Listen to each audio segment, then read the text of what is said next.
Hello everybody and welcome to part 5 of Kerbal Space Program. The journey continues, and after the little whimsical interlude that was last episode, we are straight back down to business and blasting off from the KSC with one of our Mark III shuttles. Jebediah is in command for this one, and he is ably assisted by Valentina, Bill and Bob, and this fab foursome are spearheading our efforts to resume construction of our second interplanetary vehicle.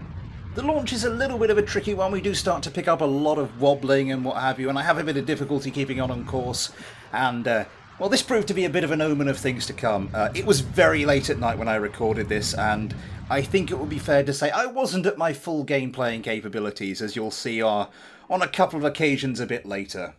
Anyway, as I was saying, nestled in the cargo bay of this shuttle is the second part for our brand new Ptolemy-class spacecraft. More specifically, this segment of the craft contains the science package and the first of the fuel tanks. Now, I am doing things a little bit differently here. Normally, this is a job I'd leave to my Brunel rockets with its better manoeuvrability to actually dock the part onto the rest of the craft, but I thought I'd give my shuttle a go this time. It's a bit of a test, really. The shuttle can lift more to orbit, so that means we might be able to take up some parts with more fuel aboard and hopefully cut down on the number of fueling missions I need to do after the vessel is otherwise completed. Or at least that was the plan at the time. But once again, I'm kind of getting ahead of myself here.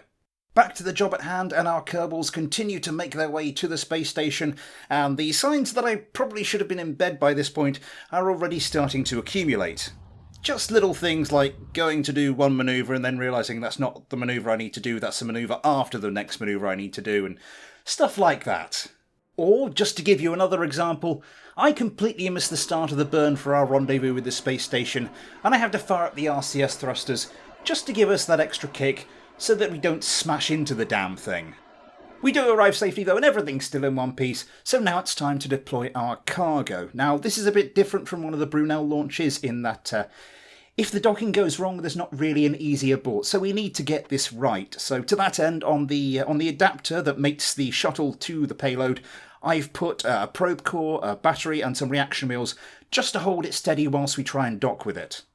Now, it's about this time that I realise that not only is the docking taking a little longer than usual, but also we are drifting ever closer to the space station's solar panels, and I don't do anything about it to start with because I think, well, they're going to dock in a second, but then it becomes obvious that it's just not happening and action is going to be needed. So knowing that our payload can hold itself in its orientation, I just give it a couple of nudges with the nose of the shuttle, and that starts to move both of us away from the space station. This is not how you build a spaceship. Anyway, with disaster averted, we do finally manage to dock with our cargo, and then it's just a case of carefully manoeuvring it into place on the end of our slowly developing vehicle. Now, I was a little bit apprehensive about having to manoeuvre this thing into place using the shuttle because, well, it's not a particularly finely balanced craft for manoeuvring like that, especially not with some sort of mass strapped to its nose, but it turns out that with the extra RCS ports on the spacecraft module, the whole thing's a doddle and we managed to manoeuvre it into place with relative ease. So with their mission complete, our Kerbals start making moves back towards the surface of Kerbin. I just left that adapter attached to the nose like that. I did consider doing something fancy like putting it back in the cargo bay and then ditching it later, but that would have been a needless extravagance, so we just keep it with us and then we ditch it as we're approaching the atmosphere. I was a little nervous for a second. I was just watching it, hoping it would pull out in front of us or drop behind, just generally not smash into us, but it stuck there for a while, but did eventually start to fall back behind us. We get a good descent, we get a good approach, we got a little bit too much energy coming in, but I managed to bleed that off successfully, and we get nicely lined up with the runway, but my tiredness was to strike one final time. Just as we touch down, I notice we're kind of drifting off one side of the runway, so I turn a bit too sharply, then a bit too sharply again, we lose a wing, I end up going off the side of the runway anyway, but hey, at least everyone's safe, so that's one mission down, and a good night's rest and 3 more to go. Rested and refreshed, we are straight back at it and blasting off from the KSC, this time with one of my Brunel Mark I rockets. Once again, our mission is to deliver another part to our spacecraft, and Valentina Kerman is in command for this one, joined, of course, by Bargel and Johnny.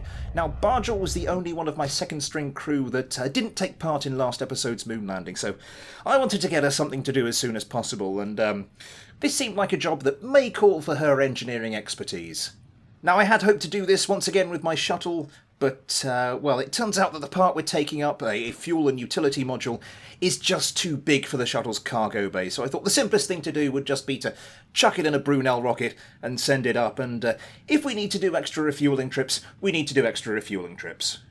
Because of this, I do try to calculate the maximum amount of fuel we can lift with this vehicle as precisely as I can, and in the end I think we take up a bit too much. We do have a bit of difficulty lifting our apoapsis out of the atmosphere, and in fact, at one point we do start to lose altitude, but we push through it, we get an apoapsis out in space, and by this point our orbit is nearly circular.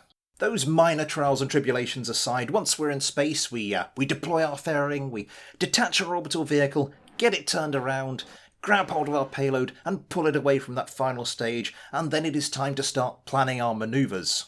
Now, because of our ascent, we actually had to do the plane change before we did the orbit circularization, which was a new one on me, but there you go. I did consider doing it the, quote, proper way round, but I'm timing my launches quite well to coincide with the orbit of the space station, so we didn't really have time to go round the other side of the planet and do a plane change there. Now, rested and refreshed though I am, there's still a minor hiccup as we come into the space station, very nearly a major hiccup. I start to burn too late again, and we go flying past the space station, only just missing that poor old solar panel that's seen so much danger these last two missions, but hey, we're on the right side of the space station. It was intentional, relax, it was intentional. Everything worked out fine. Anyway, once we're here, we start to manoeuvre this module into place, once again assisted by the RCS thrusters on the module itself. Same as last time, this is an exact replica of the equivalent module on the sister ship, the Ptolemy. It contains the main monopropellant tank, another fuel tank, the solar panels, the radiators, the communications antennae, and a couple of sets of RCS thrusters, just for good measure. Having made sure everything's lined up nicely, we attach the new module to the bottom of the spaceship, and then our job is complete.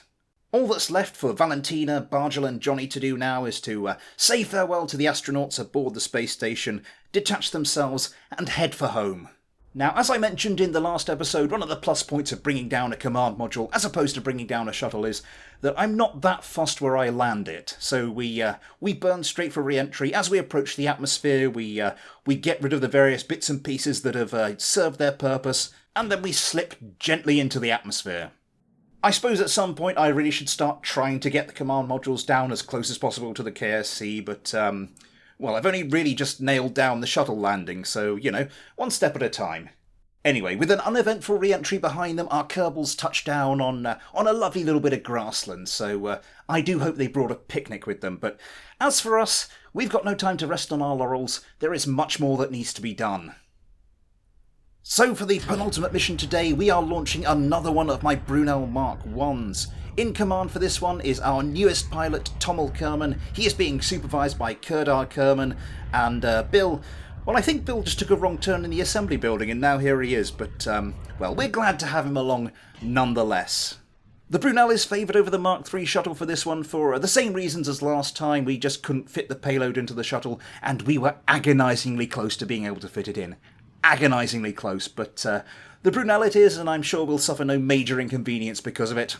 The fuel and battery storage module we're taking up is the last big piece of the craft to go up, so for the next part, the final part, we'll probably switch back to the shuttle, but this launch goes quite well. We don't have the same problems we had last time, even though I tried to get the weight pretty much the same.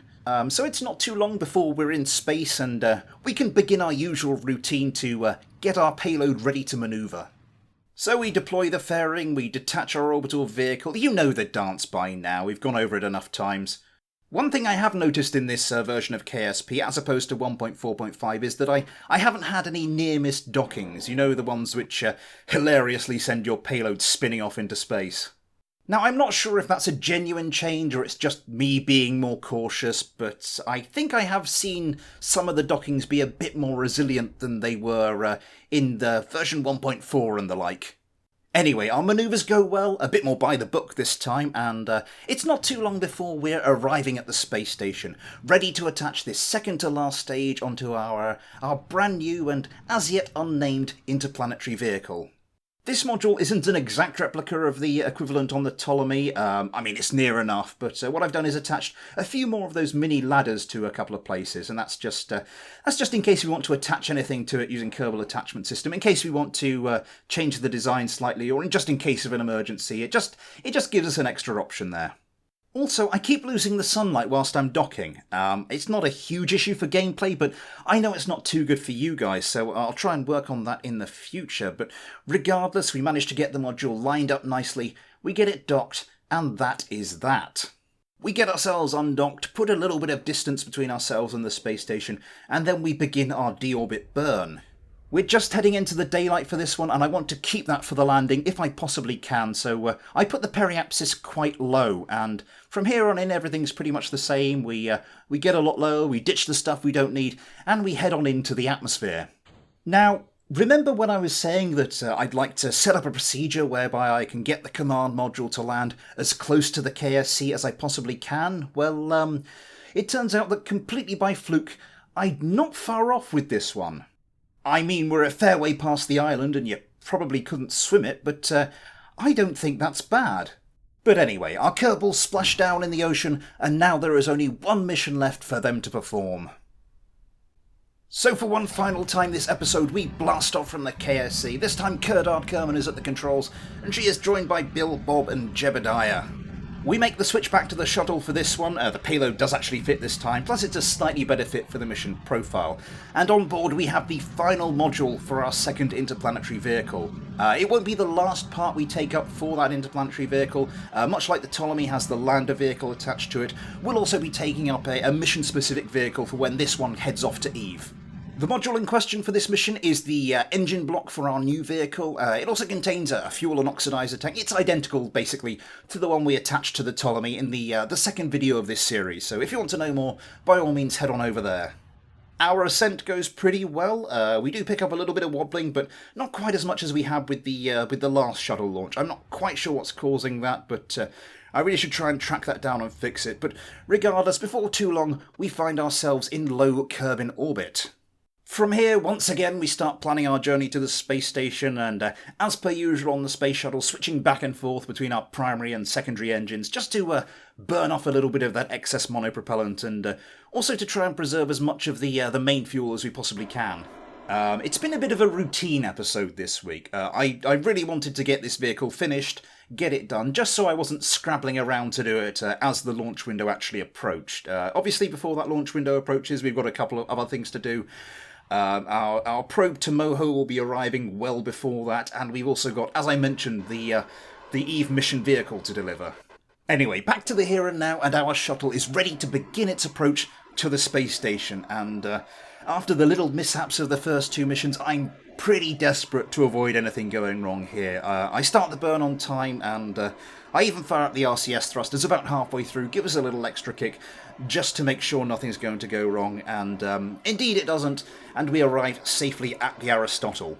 We bring the shuttle into dock carefully, and having done so, we can open up that cargo bay and display this final piece of the puzzle.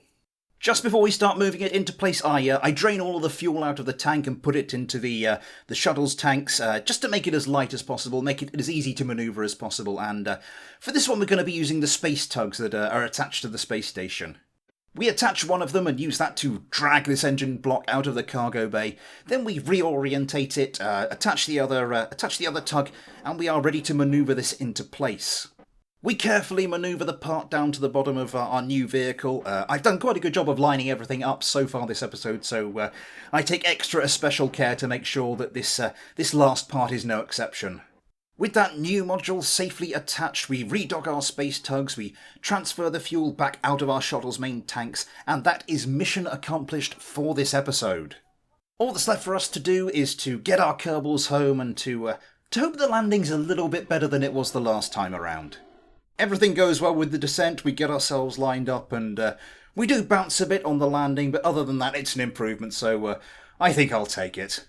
So that will bring an end to today's episode. I do hope you've enjoyed it. Next time we've got plenty to be cracking on with, so I hope you join me for that. But in the meantime, thanks for watching, take care, and I'll see you next time.